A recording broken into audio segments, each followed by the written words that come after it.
daawadayaal qaybtii labaad iyo wararkii warbixinada dhinaca diblomaasiyadda dabcan saan horey ku sheegnay waa sabti 2018 waana 18kii bisha markii ugu horeysay waxa la soo bandhigay baaritaan ku saabsan cidda lahayd ama hubkii loo adeegsaday ee lagu laayay caruurta faraha badan ee gobolka Sacda lagu laayay dalkaas Yemen meesha lagu soo sameeyay waxaana la ogaaday inuu ahaa hub cunaqabatayn tiisa muddo yar ka hor ay qaaday dalka Mareykanka oo Sacuudiga ka iibisay taasoo ay saartay dawladda hore Mareykanka madaxweyne Barack Obama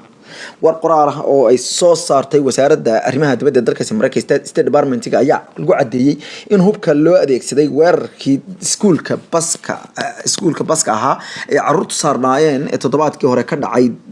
dalka Yemen uu ahaa ayaa la yiri hub markaasi lagu soo sameeyay dalka Mareykanka gaar ahaanna uu ahaa baa la yiri hub ka dhaca diyaaradaha ee loo yaqaano MK82 bomb ama 82 bomb ee ay samayso shirkadda dhinaca hubka iyo soo saarista diyaaradaha loo yiraahdo Lockheed Martin loo yaqaan ee dalka Mareykanka gaar ahaan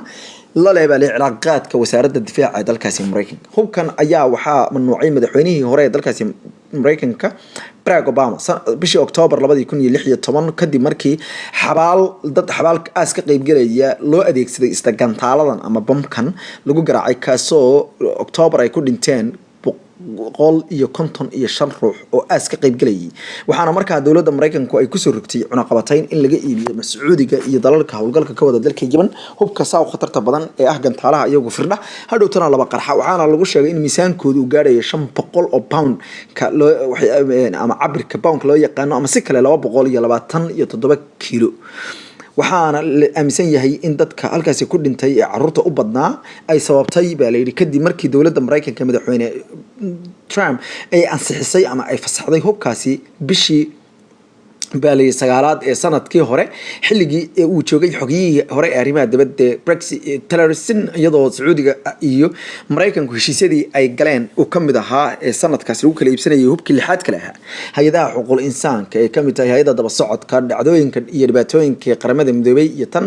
markaasi hubka ee dalkaasi Yemen ayaa ugu baaqay dalka Mareykanka in uu joojiyo isla markaana uu mamnuuco mar kale in hubka sida weyn xukuumada laga iibiyo waxa ugu yeedheen mas'uuliyad darrada ciidamada Sacuudiyiinta ay u adeegsanayaan hubka si kasmalaana isla markaana u laynay weerareen dad wax ma garata dad markaasi aan waxba galabsan bay yiraahdeen iyo caruur yar yar halkan nagala socotaan waa hurfadhi media wararkii ugu dambeeyay warbixinada dhinaca diblomaasiyadda daawada qiimaha leh haatan inta Mareykanka ka bixin 60 kamid ah madaxdii hore ee hay'adaha Mareykanka u qaabsana wardoonka iyo ilaalinta amniga qaranka ee kamid ah CIA ayaa waxay soo saareen markii ugu horeysay warqad ay ugu baaqayaan madaxweynaha dalkaasi Mareykanka Donald Trump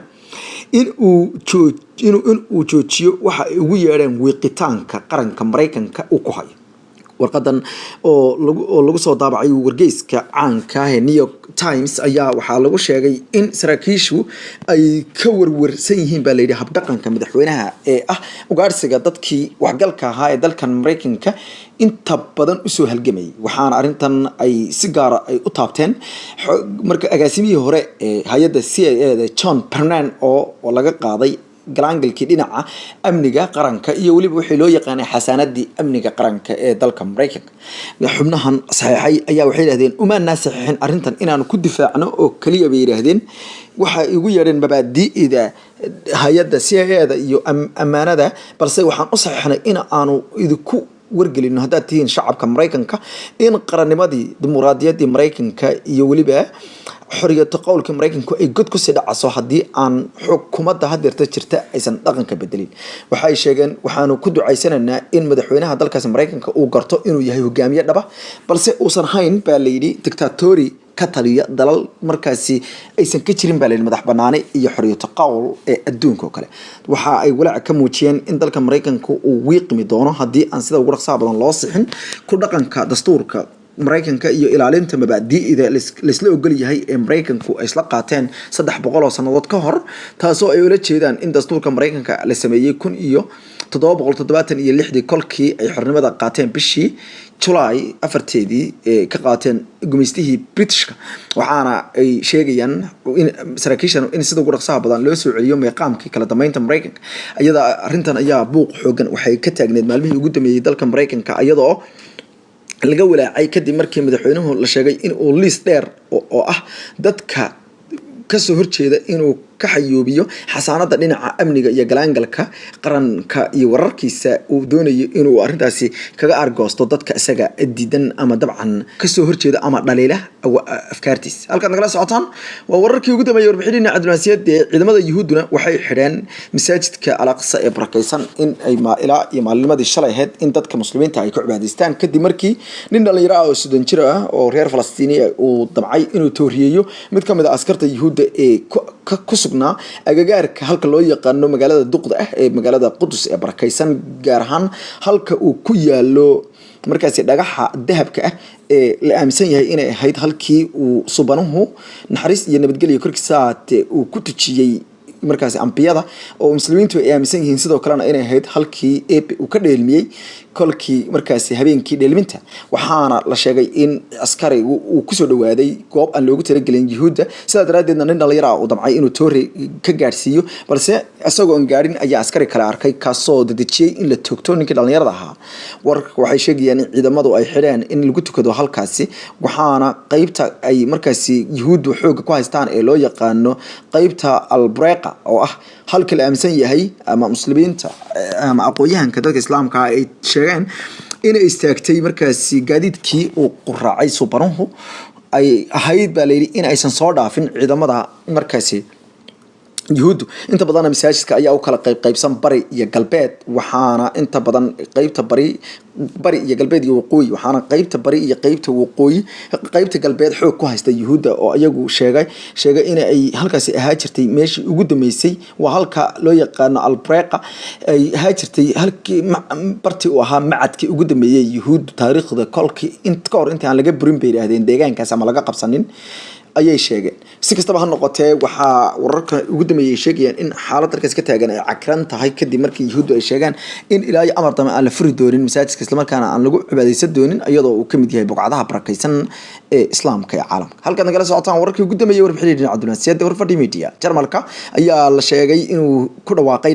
inay la gaadheen heshiis kama dambaysa dalkaasi Greek oo indhaweyto ay isku muransanaayeen habka ay tahay in ay ku heshiiyaan si loola tacaalo dadka ku soo qulqulaya baa dalkaasi Jarmalka. wasiirka arrimaha gudaha ee dalkaasi Jarmalka oo asagu ah nin uu madax martay soo galootin naciibka waana kala yiraahdo Horst Seehofer ayaa ku dhawaaqay in dalka Greek laga dhaadhiciyay ugu dambeyntii inuu saxeexo heshiis ogolaanaya in dadka dalkiisa iska dhiiba dib loogu celiyo inkastoo heshiiskan lagu cadeynin inay ku jiraan dadkii hore ee magagaliyada weydiistay dalkaas Jarmalka isla markaana processkoodu ilaa hadeerta uu ka soconayo dalka Jarmalka hase yeeshee hore Greek faraha looga soo qaaday ayaa la sheegay in ay tanu ay sida ugu dhaqsaha badan u ogolaa doonto go'aan ah in 48 saacadood gudahood lagu celiyo baa dadka Greek ka soo gala dalkaasi Jarmalka isla markaana la joojo baa heshiiskan mid lamid ah ayaa dalka Spain u saxeexay dalka Jarmalka haatanna waxaa loo jahaysanaya dalka Talyaaniga sida ay sheegayso afayeenka wasaaradda arrimaha gudaha ee dalkaasi Jarmalka gabadha la yiraahdo Eleanor Bettman. Miss Bettman ayaa war shirjirayd oo ay la qabatay